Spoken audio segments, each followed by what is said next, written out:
ప్రభునందు ప్రియులు, దేవుని చేత ప్రేమించబడి ఆయన వాక్యము కొరకు ఆసక్తితో విచ్చేసిన మీ అందరికీ కూడా క్రీస్తు నామములో ఈ సాయంకాల వేళ శుభాభివందనాలు తెలియజేసుకుంటున్నాను. ఈరోజు మనం నేర్చుకోబోయే పాఠం అవమానము వలన కలిగే గొప్ప బహుమానం. అవమానము అంటే ఎరుగని వారు అంటూ ఎవరు ఉండరు. ప్రతి మనిషి జీవితంలో ఏదో ఒక సందర్భంలో అవమానించబడటం అనేది జరుగుతూనే ఉంటుంది. అది చిన్నప్పుడు బడి స్థాయి మొదలుకొని సమాజంలో పెద్దవాళ్ళమై జీవితాలను గడుపుతున్న సమయాల్లో కూడా ఈ అవమానాలకు మనం గురవుతూనే ఉంటాం. నిజానికి ఈ అవమానం అనేది చాలా సున్నితమైనది. అంటే మనుష్యులను చాలా ఇబ్బంది పరిచేది. ఎక్కువ సందర్భాల్లో ఈ అవమానాన్ని సహించలేక చిన్నవారు మొదలుకొని పెద్దవారు సైతం తమ ప్రాణాలను కూడా తీసుకొని తమ జీవితాలనే ముగించుకోవాలి అనే ఒక ప్రమాదకరమైన నిర్ణయాలను తీసుకొని పరిస్థితుల్లోనికి మనల్ని నెట్టివేసేదే అవమానం. అవమాన భారాన్ని తట్టుకోలేక ఊరిపోసుకున్న వాళ్ళు, అవమాన భారాన్ని తట్టుకోలేక ప్రాణాలు తీసుకున్నవారు, అవమాన భారాన్ని తట్టుకొనలేక పొరుగువారిని చంపేవాళ్ళు సమాజంలో వీళ్ళు కోకొల్లలుగా కనబడుతుంటారు. ఇక ఇది ఆలోచన పరిజ్ఞానం కలిగిన పెద్దవాళ్ళని మాత్రమే కాదు కానీ చివరకు బడులకు వెళ్ళే పిల్లలను సైతం ఈ అవమానం కృంగదీస్తుంది అని మనం అనుకోవటంలో ఆశ్చర్యపోవాల్సిన పని లేదు. విద్యను అభ్యసిస్తున్న ఆడబిడ్డ అయినా మగబిడ్డ అయినా మార్కులు తక్కువ వచ్చాయను, మాస్టారు కోపపడ్డాడను, తల్లిదండ్రులు గద్దిస్తారను, వాళ్ళ ముందు తలెత్తుకొని ఉండలేనేమో అని తమ ప్రాణాలను సైతం తీసుకోవటానికి ఈరోజు పరుగులు తీస్తున్నారు. అంటే అవమానం అన్నది మనిషిని ఎంతగా కృంగదీస్తుందో మీరు ఆలోచించాలి. అవును, అవమానం అన్నది ఎదుట మనిషి చూపులో, ఎదుట మనిషి మనల్ని నిందించే మాటల్లో ఈ అవమానం అనేది మనకు కనబడుతుంటుంది. సర్వసాధారణంగా చూపులకే అవమానంగా భావించి సిగ్గునొందేవాళ్ళు చాలామంది ఉంటారు. కొన్ని సందర్భాల్లో మనం ఎవరినైనా బహిరంగంగా గద్దించేటప్పుడు, నలుగురిలో వారిని నిందించేటప్పుడు, లేదంటే కోపపడేటప్పుడు వాళ్ళనే మాట ఏంటో తెలుసా? ఏమండి, మీరు నన్ను గదిలోనికి తీసుకొని వెళ్ళి ఎన్ని మాటలైనా మీరు అనండి, కోప్పడ్డండి, ఒక దెబ్బ కొట్టండి, కానీ 10 మంది చూస్తుండగా నన్ను దయచేసి ఏమీ అనకండి అనే మాటలు మనుష్యుల స్వభావాలలో నుంచి బయటికి రావడం అనేది మనం చూస్తూ ఉంటాం. అవును, అంటే ఒక మాటను మనం భరించడానికి సహించలేం. మరి అదే మాట ఇంటిలో 4 గోడల మధ్య అది పెద్దగా ఇబ్బంది కలిగించదట. కానీ నలుగురు మధ్య అనటం వలన సమాజంలో తలెత్తుకొని పోనేమో, నీకు తలెత్తుకొని నేను కనిపించనేమో, వాళ్ళకి తిరిగి నా మొహాన్ని చూపించలేనేమో అని ఒక అవమాన భారంతో కృంగిపోతూ చాలా కఠినమైన నిర్ణయాలు తీసుకోవటానికి మనుషులు తొందరపడుతుంటారు. అది చాలా తప్పు. తొందరపడి నిర్ణయాలు మనుష్యుల జీవితాలకు ప్రమాదకరం. అందులో ముఖ్యంగా అవమానం. ఈరోజు ఒక మనిషి మరొక మనిషిని చంపే స్థాయికి ఎందుకు వెళ్ళిపోతున్నాడో తెలుసా? కేవలం సమాజంలో అతను అవమానించబడ్డాడని, చిన్నచూపు చూడబడ్డాడు అని, ఇలాంటి చిన్ని కారణాల చేత, కేవలం చూపుల వలనో మాటల వలనో, నిజానికి దానివల్ల ఏం కలుగుతుంది ఒక్కసారి మీరు ఆలోచించండి.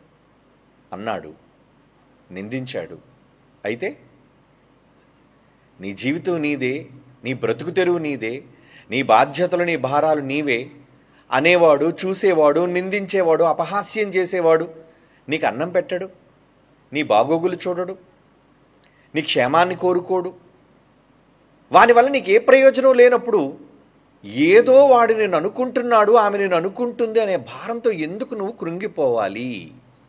అంటే ఒక మాట మనిషిని నొప్పించేది గుండెలను పిండేసేది అని అర్థం. ఇక వాణ్ణి ప్రశాంతంగా పడుకోనివ్వదు. అవమాన భారంతో లోపల కృంగిపోతుంటారు చాలామంది. అంత భయంకరమైనదండి ఈ అవమానం. ప్రియులారా, మరి అవమానానికి క్రైస్తవులుగా, ఈ మహాజ్ఞానానికి వారసులమైన మనం ఎలా స్పందించాలి? ఏం తెలుసుకోవాలి? దేవుడు మనకేమి నేర్పించాడు? అది పాఠంగా మనం జీవితాల్లో నేర్చుకోవాలి. అలా నేర్చుకుంటే మీ జీవితాలు బాగుపడతాయి. మీరు చాలా మనోధైర్యంతో ఉంటారు. ఈ పాఠం విన్నాక మీలో చాలామంది ఆనందంగా భవిష్యత్తు జీవితాన్ని గడపాలి అనే నిర్ణయాన్ని తీసుకుంటారు. కారణం, దేవుని మాటలే మనకు ఓదార్పు గనుక. మనం కృంగిపోయినప్పుడు, మనం బాధలో ఉన్నప్పుడు, మన ఇబ్బందులు పాలైనప్పుడు మనల్ని ఆదరించేది ఆయన వాక్యమే కదండి. ఏమండి, ఎవరైనా మనల్ని గాయపరిచినప్పుడు మరొకరి మాట మనకది సేదతీర్పుగా ఉంటుంది. ఒకరి వల్ల మనం ఇబ్బంది పడుతున్నప్పుడు మరొక వ్యక్తి మనల్ని చేరదీసి మనల్ని సంతోషపరిచినప్పుడు అప్పుడు మనం సేదతీరుతాం. అంటే అవమానించబడలేదు, మేం బాగుండాలి అని ఎదుటి వాళ్ళు కోరుకుంటున్నారు అనే ఒక మంచి నిర్ణయంతో మనం బాగుపడడానికి ప్రయత్నిస్తాం. అంటే ఒకరు కృంగదీస్తున్నప్పుడు మరొకరు ఆదరించేవాళ్ళు మన పక్కన కావాలి. ఈ లోకమంతా మనల్ని కృంగదీసినా, ఈ లోకమంతా మనల్ని అవమానకరంగా మాట్లాడినా నీ వెన్నంటే ఎప్పుడూ నీతో నీడలా నిన్ను వెంబడించే ఆయన మాట ఎప్పుడు మీతో ఉంటుందని మర్చిపోకండి. అది క్రైస్తవులుగా ఈ జీవగ్రంథాన్ని కలిగిన మనం చేసుకున్న గొప్ప భాగ్యం. ఎందుకంటే ఆయన మాటలు ఎప్పుడూ మనలో ఓదారుస్తూనే ఉంటాయండి. అన్ని సందర్భాలలో మన జీవితంలో రకరకాల అంకాలలో, రకరకాల పరిస్థితుల్లో మనం ఎదుర్కొనే ఇబ్బందులలో మనల్ని బలపరిచేది ఆయన వాక్యమే. కనుక అవమానం అనగానే మనం ఎంతగానో కృంగిపోతుంటాం, భరించలేక, సహించలేక. నేను తిరిగి ఎలా సమాజంలోనికి వెళ్ళగలను? ఎలా వీళ్ళు నన్ను చూస్తారు? నా మొహాన్ని వీళ్ళకి ఎలా చూపించాలి? కుటుంబంలోని వాళ్ళకే మొహాన్ని చూపించడానికి దాచుకుని సిగ్గుపడే మనం ఇక ఈ సమాజంలోనికి వెళ్ళి మన మొహాన్ని ఎత్తుకొనగలవా? అందులో ఈరోజు మీడియా రంగప్రవేశం చేసిన తరువాత అది నిజమో కాదో తెలియకుండా ఎవరి మీదైనా ఒక అపవాది వేస్తే వెంటనే దానిని బోరల్లో ఊది ప్రపంచాన్ని యావత్తుకు తెలియజేయడానికి ఏమండి వాళ్ళు కంకణం కట్టుకున్నారు. దానివల్ల వాళ్ళు ప్రచారం చేస్తారు. ఇక మీ అవమానం ప్రజలందరికీ తెలియపరచబడుతుంది. మీరు నిజంగా నిర్దోషులే కావచ్చు, మీరు చేయకపోవచ్చు ఏ నేరం, మీ పక్షాన్నే న్యాయం ఉండొచ్చు, మీలో యథార్థత ఉండవచ్చు, కానీ మీ మీద మోపబడిన ఆరోపణ నేరం. ఆ నేరం వల్ల ఈ సమాజం ఎప్పుడు మిమ్మల్ని కృంగదీస్తూనే ఉంటుంది. చివరకు మీరు యథార్థవంతులు అని తేలినా ఈ సమాజం మిమ్మల్ని అనకుండా ఉంటుందా? ఒకప్పుడు మీరు చెడ్డవాళ్ళు కదా, ఒకప్పుడు మీరు అలాంటి వాళ్ళు కదా అని నిందలు వేసే లోకం ఇది. ఏమండి, అలా నిందలు వేసి ఆ లోకానికి మనం భయపడితే మనం దేవుని పనిని చేస్తూ ముందుకు అడుగు పెట్టలేం.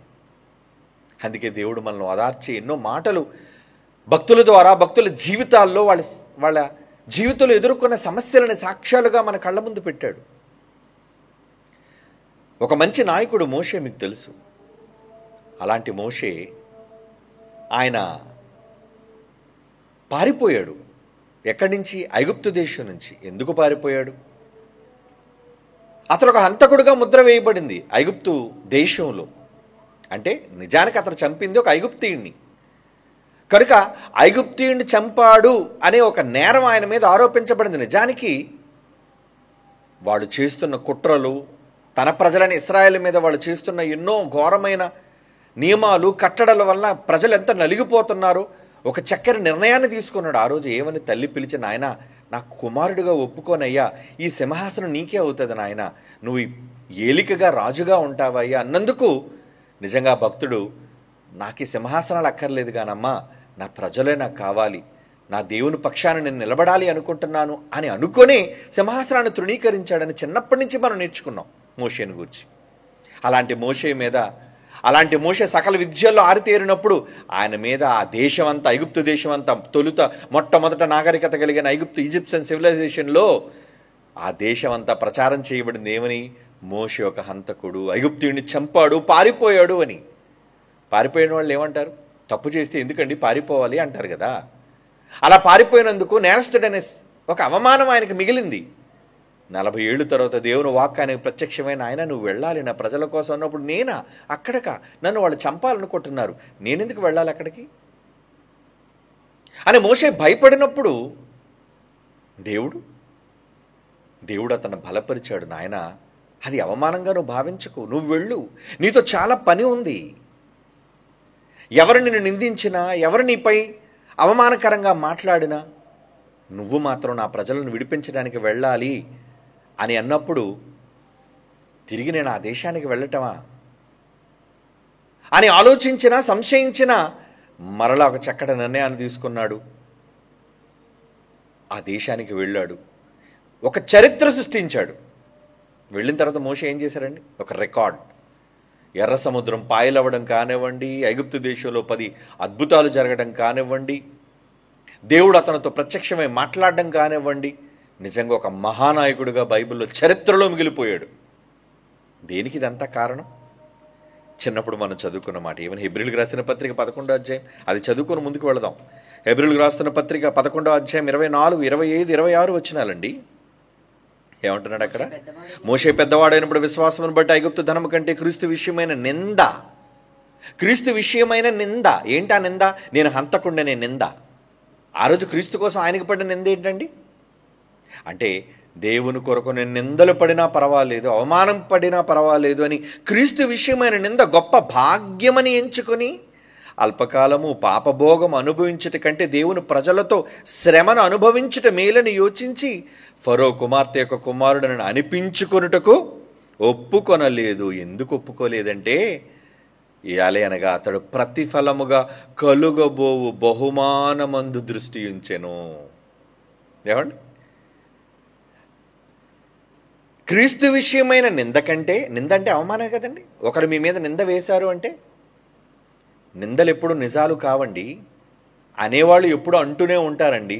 ప్రతి నిందలోనూ నిజం ఉంది అనుకుంటే అది అబద్ధం అండి. అలాంటిది మోషే మీద నింద పడింది, కానీ ఆ నిందను ఆయన ఎలా తీసుకున్నాడు? క్రీస్తు విషయమైన నింద గొప్ప భాగ్యం. అంటే అవమానం నాకు అదొక భాగ్యం. అతని మనసును ఎంత స్థిరం చేసుకున్నాడు, మానసికంగా ఎంత ధైర్యాన్ని పొందాడు మోషే.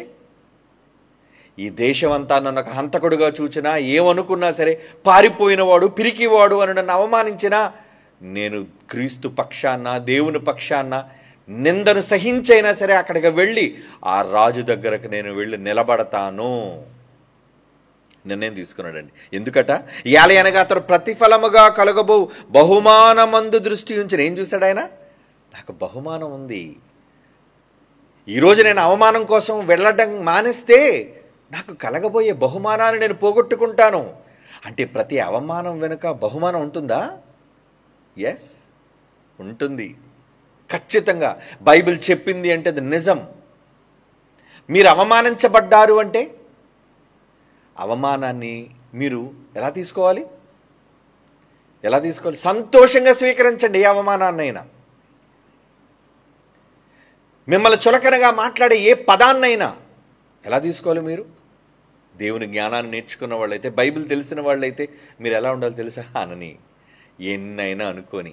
ఏమంటే ఈరోజు సోషల్ మీడియా వచ్చిన తర్వాత ఎంతోమంది ఎన్ని రకాలైన మాటలు పొరుగు వారిపైన మాట్లాడుతుంటారు. ఆ మాట్లాడుతున్న మాటలను సహించలేక వీళ్ళు పోస్టులు పెడుతుంటారు. అవునా? ఏమని కౌంటర్ పోస్టులు ఎందుకు పెడుతుంటారు వీళ్ళు? వాళ్ళనే మాటలు అవమానకరంగా భావించి వెంటనే దాన్ని కౌంటర్ ఇచ్చేయాలి, వెంటనే దాని గురించి మాట్లాడేయాలి, వెంటనే అవమానాన్ని గురించి నేను చెప్పేయాలి. ఏ అవమానాన్ని భరించలేవా, సహించలేవా? ఆలోచించండి. అంటే అవమానాలు పడుతున్నప్పుడు నువ్వు ఏమి దృష్టించాలి? దానివల్ల కలుగబోయే బహుమానం కోసం నువ్వు చూడాలి. అననివ్వండి. ఈరోజు నన్ను లోకం అంటుంది అంటే దేవుని కోసం నిలబడినందువల్లనే కదా నన్ను అంటుంది, దేవుని కొరకు నిలబడ్డం వల్లే కదా నన్ను అంటుంది అని మీరు అనుకోవాలి. ఏమండి? అది మోషే గారి చరిత్రలో, ఆయన జీవితంలో సాదృశ్యంగా, ఏమండి, ఒక గొప్ప ఎగ్జాంపుల్గా మనం తీసుకోవాలి. అవును. అంటే భక్తులు వాళ్ళ మాటలలో వారి అవమానాలను వాళ్ళు ఏ విధంగా తీసుకున్నారట? భక్తులు కొంతమంది మాటలు విందామా? కీర్తనల గ్రంథం 35వ కీర్తన 26, నా పాయమును చూచి సంతోషించు వారందరూ అవమానమునందుదురుగాక. భక్తులు ఎవరు మాట్లాడుతున్నాడు? ఈరోజు నన్ను అవమానించారనుకుంటున్నారు, నన్నేదో నిందలు వేశారనుకుంటున్నారు, నన్నేదో మాట్లాడాలి అనుకుంటున్నారు. సరే, మాట్లాడారు, నిందించారు, వారికి అవమానము నొందుతారు వాళ్ళే. ఏమండి? లజ్జపడుదురుగాక, నా మీద అతిశయపడుదు వారు సిగ్గుపడి అపకీర్తి పాలగుదురుగాక. వారికి జరిగేది అదే, తరువాత వారికి జరగబోయేది అదే. అంటే భక్తులు నిందించబడ్డారా? భక్తులు అవమానించబడ్డారా? భక్తులు దూషింపబడ్డారంటే అవునండి, దూషింపబడ్డారు. వాళ్ళు రాజైనా, ప్రవక్తలైనా, ఏమంటే న్యాయాధిపతులైనా, దేవుని కొరకు భయభక్తులు కలిగి జీవిస్తున్న వాళ్ళైనా, వాళ్ళు స్త్రీలైనా పురుషులైనా అవమానాన్ని సహించారు. నిజంగా పవిత్రమూర్తి అయిన యేసుక్రీస్తు వారికి జన్మనిచ్చిన ఒక మహాతల్లి మరియమ్మ పురుషుని ఎరగక మునిపే ఆమె నెల తప్పింది అనే విషయం తెలిసిన తర్వాత చుట్టూ ఉన్న సమాజం ఆమెను ఎన్ని రకాలుగా సూటిపోటు మాట్లాడి ఉంటారు మీరు ఆలోచించండి. కానీ అవమానాల గురించి ఆవిడ ఆలోచించలేదండి. అవమానాన్ని కూడా తరువాత కలగబోయే గొప్ప బహుమానం కోసం ఆమె ఎదురు చూచి అవమానాలు చాలా ఈజీగా తీసుకుంది. అన్నివ్వండి, ఈ లోకం అన్నివ్వండి. దేవదూత ప్రత్యక్షమైంది, దేవుడే నాకు చెప్పాడు, నేనెవరి కోసం భయపడాలి? ఈ మనుషుల కోసమా, ఈ సమాజం కోసమా? మనలో చాలామంది ఎక్కువగా భయపడేది దేనికో తెలుసా అండి? సమాజం. అవునా కదా? అప్పుడప్పుడు మీలో మాట్లాడేటప్పుడు, ఏమండి ఈ సమాజానికి భయపడాలండి, తప్పదండి, ఈ సమాజానికి తప్పదండి, భయపడక తప్పదండి అంటుంటారు. సమాజానికి ఎందుకు భయపడాలి? వాళ్ళని అబద్ధపు మాటలకా, వాళ్ళు చెప్పే తప్పుడు సందేశాలకా మనం భయపడాలి? నీలో యథార్థత ఉన్నప్పుడు, నీ పక్షాన న్యాయం ఉన్నప్పుడు, నీలో నిజం దాగి ఉన్నప్పుడు ఎవరు ఎన్ని కారుకోతలు కూసుకుంటే కూసుకొనివ్వండి. మీరు ధైర్యంగా దేవుని కోసం నిలబడి ముందుకు వెళ్ళాలి. ఎందుకంటే దేవుడు మీకు వాగ్దానం చేశాడు. ఏమని? మీకు ఒక బహుమానాన్ని సిద్ధపరిచాను నాయన. అవమానం కలుగుతుందని మీరు బాధపడకండి. యెషయాగ్రంథం 61వ అధ్యాయం 7వ వచనం చూడండి ప్రియులారా. యెషయాగ్రంథం 61వ అధ్యాయం 7వ వచనం. మీ అవమానమునకు ప్రతిగా, ఏంటంటే మీ అవమానమునకు ప్రతిగా రెట్టింపు ఘనత నొందుదురు. అబ్బాయి, ఏం వాగ్దానం అండి బైబిల్లో! ఈ మాటను మీరు నమ్మగలరా? నమ్మాలి. అవునండి. మీ అవమానమునకు ప్రతిగా రెట్టింపు ఘనత నొందుదురు, నిందకు ప్రతిగా తాము పొందిన భాగమును అనుభవించి వారు సంతోషింతురు. వారు తమ దేశములలో రెట్టింపు భాగమునకు కర్తలగుదురు, నిత్యానందము వారికి కలుగును. అవమానంతో కృంగిపోతున్నారా? ఏమంటే నా కోసం పేపర్లో వచ్చేసిందండి, అయితే ఏం చేస్తావు? ఏమంటే నా కోసం టీవీలో చెప్పేశారండి, లేకపోతే నా కోసం ఇరుగు పొరుగు వాళ్ళు మాట్లాడుకుంటున్నారండి, లేదంటే మా బంధువులు నా కోసం అనుకుంటున్నారు. అనుకోనివ్వండి. మీరెందుకు పట్టించుకుంటారు వాటి కోసం? మరి సమాజంలో తలెత్తుకొని ఉండలేమండి. తలెత్తుకొని వెళితే వాడేవి నీకు తిండి పెడుతున్నాడా? నిన్ను పోషిస్తున్నాడా? నీ యోగక్షేమాలు వాడు చూస్తున్నాడా? వాడితో నీకేం పని? అనేవాళ్ళతో నీకేం పని?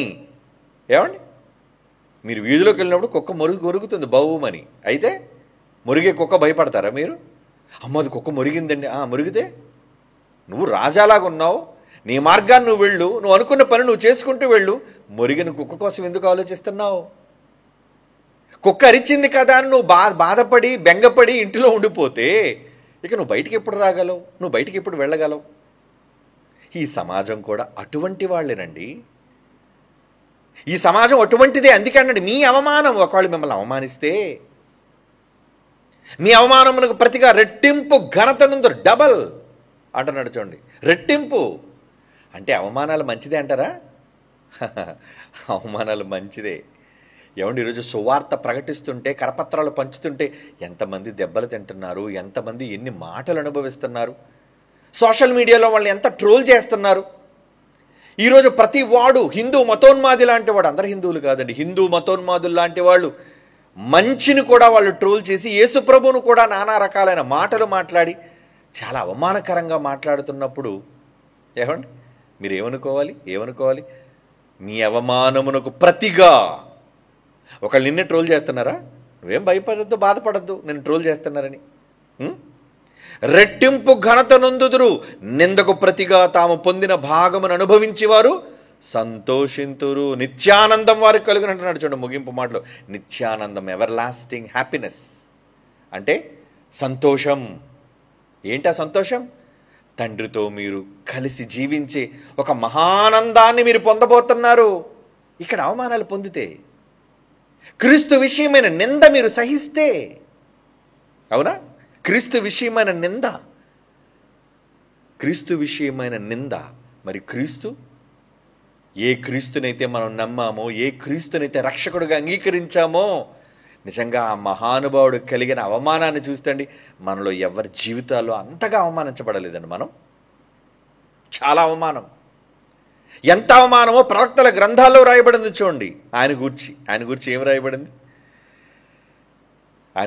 రాయబడిందో చూడండి. యెషయా గ్రంథం 50వ అధ్యాయం 6-7 వచనాలు. యెషయా గ్రంథం 50వ వచనం 6-7 వచనాలు. కొట్టువారికి నా వీపును అప్పగించితిని. ఏమండి, నిన్ను కొడుతున్నారు అంటే, నీ వీపు చరుస్తున్నారు అంటే, నువ్వు చెయ్యెత్తి కొట్టలేక అసమర్థుడు అనా? ఏమండి, వాడు 10 దెబ్బలు కొడితే ఒక్క దెబ్బని మనం కొట్టగలం కదండి. కానీ యేసుప్రభువు అలా చేయలేదటండి. కొట్టువారికి నా వీపును అప్పగించితిని, వెంట్రుకలు పెరికివేయు వారికి నా చెంపలను అప్పగించితిని. ఏమండి, చెంపల్లో వెంట్రుకలు లాగితే ఎలా ఉంటుందండి? చాలా సున్నితమైన సెన్సిటివ్ ఏరియాస్ అంటారు అవి. మీ చెంపల దగ్గర ఉన్న వెంట్రుకలు ఎవరైనా లాగారనుకో, నెత్తి మీద ఉన్న వెంట్రుకలు లాగితే అది వేరు, కానీ చెంపల దగ్గర ఉన్న వెంట్రుకలు లాగుతాండి, అమ్మ సహించలేమండి ఆ బాధ. కానీ యేసుప్రభువు అన్నాడు, చెంపలను, ఏమండి, నా వెంట్రుకలు పెరికివేయు వారికి నా చెంపలను అప్పగించితిని, ఉమ్మివేయు వారికి, అవమానపరచు వారికి నా ముఖమును దాచుకొనలేదు. కేంద్రగించి ఆయన మీద ఉమ్మేస్తున్నప్పుడు ఏమన్నా ముఖం తిప్పుకోలేదటండి, అలాగే చూస్తున్నాడటండి. వాళ్ళ పట్ల ఉమ్మేశారు, ఆయన మీద ఉమ్మేశారండి. నా ముఖము దాచుకొనలేదు, ప్రభువు యెహోవా నాకు సహాయము చేయువాడు. అప్పుడు ఎవరిని జ్ఞాపకం చేసుకున్నట? ఈ ఉమ్మివేతలు, ఈ అవమానాలు, ఈ కష్టాలు ఎవరి కోసం? మా తండ్రి కోసం కదా, నా పరలోకపు తండ్రి కోసం కదా. అననివ్వండి, ఉమ్మి వేయనివ్వండి, బాధ పెట్టనివ్వండి. ఏంటండి ఆయన సహనం? ఇది ఎప్పుడో ప్రవక్తల గ్రంథాలు క్రీస్తు పూర్వం రాయబడిన మాట అండి ఇది. 7వ వచనం, ప్రభువు యెహోవా నాకు సహాయం చేయవాడు కనుక నేను సిగ్గుపడలేదు, నేను సిగ్గుపడనని ఎరిగి నా ముఖమును చెకుముకి రాతివలే చేసుకుంటుని. ముఖాన్ని ఎలా చేసుకున్నట? కొంతమంది చూడండి, నిందిస్తున్నప్పుడు ఎలా చూస్తున్నారు, ఏరా ఇన్ని మాటలంటుంటే సిగ్గు లేదు నీకు? నాకెందుకు సిగ్గు? కొంతమంది మీరు చూస్తుంటారు ఇలాగా మాట్లాడుతున్నప్పుడు. ఏమండి, ఎదురుపక్క కళ్ళెత్తి చూస్తున్నారు అనుకోండి, వాళ్ళు ఏం మాట్లాడారు తెలుసా? ఇన్ని మాట్లాడుతున్నా సిగ్గులు ఎదురా, తలదించుకోకుండా మరలా తిరిగి చూస్తున్నాను నా పక్క అంటే దేనికి సిగ్గుపడాలి? ఏమండి, యేసుప్రభువు తన ముఖమును చెకుముకి రాతిలా చేసుకున్నాడు. చెకుముకి రాయి అంటే స్పార్క్లు వస్తుంటే చూస్తారు, ఐరన్ మీద దెబ్బ కొట్టినప్పుడు ఎలా వస్తుంటుంది, మెరుపులు వస్తుంటాయే, అలా రాపిడవుతున్నప్పుడు, చెంపలు చెళ్ళు అనిపిస్తున్నప్పుడు, ఉమ్ము వేస్తున్నప్పుడు ఆయన ముఖం మెరిసిపోతుందటండి. చెకుముకి రాతిలో చేసుకున్నాడట. ఇర్మియా గ్రంథం 20వ అధ్యాయం 7, 8, 9 వచనాలు చదవండి ప్రియులారా. ఈ మాటలు విన్నప్పుడు మనకు ఆదరణ కలగదా? మనం నాయకుడు, మనం నమ్ముకున్న రక్షకుడు ఎంత అవమానాన్ని అనుభవించాడు ఆయన. ఇర్మియా గ్రంథం 20వ అధ్యాయం 7వ వచనం, యెహోవా నీవు నన్ను ప్రేరేపింపగా నీ ప్రేరేపణ లోబడితిని, నీవు బలవంతము చేసి నన్ను గెలిచితివి, నేను దినమెల్లా నవ్వుల పాలైతిని. దినమెల్లా ఏమైందంటే రోజంతా నవ్వుల పాలు అంటే అందరూ నేను చూసారే, అరే వీడేరా ఈ తప్పు చేసిన వాడు, వీడేరా ఈ నింద మోస్తున్నవాడు, ఒరే ఈ వీడి మీదేనరా కేసు ఫైల్ అయింది, ఒరే వీడి మీదేరా. ఎన్ని మాటలు మాట్లాడతారు. ఏమండి, మీరు తప్పు చెయ్యకపోయినా మీ మీద నింద పడితే ఈ సమాజం ఎన్ని రకాలుగా మిమ్మల్ని ఇబ్బంది పడతారు చెప్పండి. ఇరుగు పొరుగు వారు కానివ్వండి, చూచేవాళ్ళు కానివ్వండి అంటారండి. ఒకప్పుడు ఆయిషా మీరా హత్య కేసులో సత్యంబాబుని అరెస్ట్ చేశారు, మీకు తెలుసు. రాజమండ్రి సెంట్రల్ జైల్లో ఉన్నాడు. ఇంచుమించండి 14 సంవత్సరాల తర్వాత, 10 ఏళ్ళు తర్వాత అండి, అతని మీద ఆరోపించబడిన నేరాలు అవన్నీ తప్పులు అని చెప్పి సుప్రీంకోర్టులోనికి వెళ్ళి అతని కేసు గెలిచి అతను జైలు నుంచి విడుదలయ్యాడండి. కానీ మరి ఆయిషా మీరా హత్య కేసులో సత్యంబాబుని చూసి ఆ రోజున సమాజం అంతా ఎంత అవమానకరంగా మాట్లాడిందండి. వీడా అమ్మాయిలు రేప్ చేసేవాడండి, వీడు చాలా దుర్మార్గుడండి, చదువు పేరట మోసం చేసేవాడండి మాట్లాడతారు. అనుకున్నారు అందరూ, వార్తలు చూసిన వాళ్ళందరూ అనుకుంటారు. అనుకోనివ్వండి, కానీ ఏదో ఒక రోజు సత్యం గెలుస్తుంది. ఇక్కడ దేవునితో తన కుమారుడు ఏమన్నాడు? నేను దినమెల్లా నవ్వుల పాలైతని, అందరూ నన్ను ఎగతాళి చేయుదురు. ఎలా అనగా నేను పలుకున్నప్పుడల్లా బలాత్కారము జరుగుచున్నది, దోపుడు జరుగుచున్నది అని ఎలుగెత్తి చాటింపవలసి వచ్చును. దినమెల్లా యెహోవా మాట నాకు అవమానమునకును అపహాస్యమునకును హేతువాయను. ఈరోజు మంచి మాటలు చెప్తుంటే మన మాటల్ని తీసుకొని ఏం చేస్తున్నారు? ట్రోలింగ్ చేస్తున్నారండి. ఏమండి, నేను మొన్న అనుకోకుండా జైశాలి పీడి సుందర్రావు గారు హాస్పిటల్లో జాయిన్ అయ్యారు కదండి, ఏదో ఆపరేషన్ కోసం జాయిన్ అయ్యారు. అది ఏమండి, ఆపరేషన్ సక్సెస్ఫుల్గా జరిగింది. మొత్తానికి ఎవరో సోషల్ మీడియాలో పెట్టారు. విపరీతంగా అందరికీ ప్రపంచమంతా వెళ్ళిపోయింది. ఆయన అభిమానులతో పాటు బయట వాళ్ళు కూడా ఫోన్లు చేసి, అయ్యా ఎలా ఉన్నారండి, పెద్ద ఆయన బాగున్నారండి, అదండి ఇదండి మొత్తం పరామర్శలు చేయడం ప్రారంభించారు.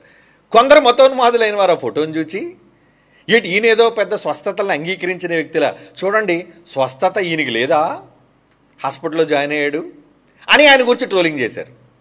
మీలో కొంతమంది చూసే ఉంటారు దానికి సంబంధించి. ఎందుకంటే అందరి దగ్గర స్మార్ట్ ఫోన్స్ ఉన్నాయి కదండి, అందరికీ ఏమంటారు దాన్ని, వైరల్ అయింది ట్రోలింగ్ అయిపోతుంటుంది, ట్రోలింగ్ అయింది వైరల్ అయిపోతుంటుంది, అందరి మొబైల్స్లోకి వెళ్ళిపోతుంటుంది. అది ఏమంటే మిగతా వాళ్ళు ఏమనుకుంటారు? ఏమీ తెలియని వాళ్ళు అసలు ఈయన స్వస్థతలు ఇప్పుడు జరగవనడానికి ఈయన సవాలు చేసిన వ్యక్తి, వ్యతిరేకించిన వ్యక్తిని కొత్తగా తెలిసిన హిందువులందరూ అనుకోరా? వాళ్ళకి తెలియదు కదండి ఇవన్నీ. వాళ్ళేమనుకుంటారు?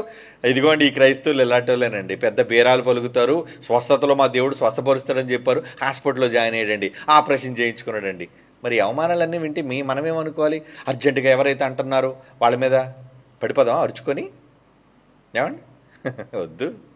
యేసుప్రభువుని చూడండి ఒకసారి, ఏం చేశాడు ఆయన ఏం చేశాడంటే, ఇదిగోండి ఈ మాటలు అదే, యాలి అనగా నన్ను పలుకున్నప్పుడల్లా బలాత్కారం కలుగుచున్నది, దోపుడు సొమ్ము జరుగుతున్నదని ఎలుగెత్తి చాటింపవలసి వచ్చిన దినమెల్లా యెహోవా మాట నాకు అవమానం. నేటి ఆయన వాక్యం చెప్పినందుకే ఎందుకు ట్రోల్ చేస్తున్నారు మనల్ని ఎందుకు ట్రోల్ చేస్తున్నారు అంటే మనం ఫేమస్ అవుతున్నాం అని అర్థం. అవునా? ఎవడో సంతలో చింతపండు బీరకాయ పీచు లాంటి ఎవడు చేయరు కదా, ఎవరో మారుమూలు ఉన్న ట్రోలింగ్ చేయరు కదా. ఎవరిని ట్రోలింగ్ చేస్తారు? సమాజంలో ఎవడైతే పేరు ప్రఖ్యాతులు కలిగిన వాడు ఉన్నాడో అలాంటి వ్యక్తిని ట్రోల్ చేస్తారు వాళ్ళు.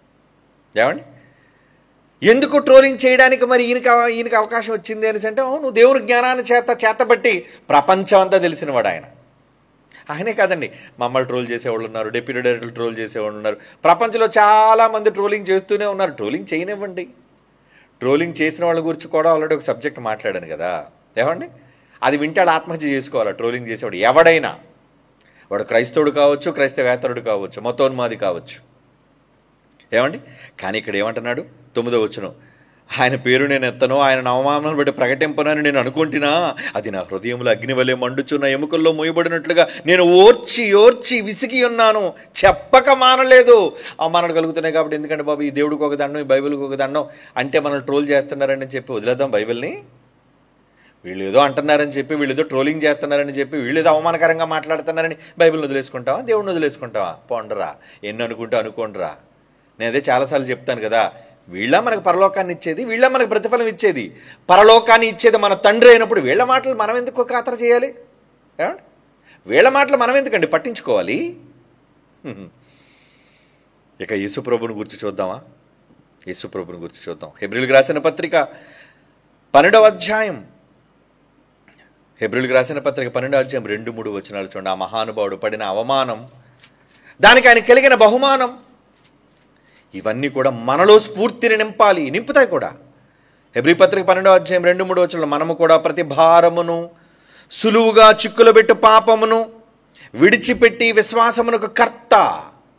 ఏమండి, ఎవరు దాని విశ్వాసానికి కర్త? ఎవరు? దాన్ని కొనసాగించువాడైన యేసు వైపు, యేసే నమ్మకానికి మూలం అట, మూలం. దాన్ని కొనసాగించువాడని యేసు వైపు చూచుచు మనం మన ఎదుట ఉంచబడిన పందెములో ఓపికతో పరుగెత్తుదము. చాలామంది ప్రభువుని నమ్ముకున్నందుకు ట్రోల్ చేస్తారండి. కొంతమంది అయితే గ్రామాల్లోకే రానివ్వట్లేదండి. చాలామంది ప్రభువుని నమ్మిన తర్వాత వాళ్ళు ఏమంటుంటారో తెలుసా? ఏమండి, మేము యేసు ప్రభువుని నమ్ముకున్నందుకు మా కులపోళ్ళందరూ మమ్మల్ని వెలివేశారండి, మా కుటుంబంలో వాళ్ళందరూ మమ్మల్ని వెలివేశారండి, మా గ్రామంలో ఉన్న వాళ్ళందరూ మమ్మల్ని వెలివేశారండి, మమ్మల్ని పట్టించుకోవట్లేదండి, అవమానకరంగా మాట్లాడుతున్నారండి, తలెత్తుకోలేకపోతున్నారండి వాళ్ళ దగ్గర అనేవాళ్ళు చాలామంది మీలో ఉండుంటారు. అవునా? అవును, అన్నివ్వండి.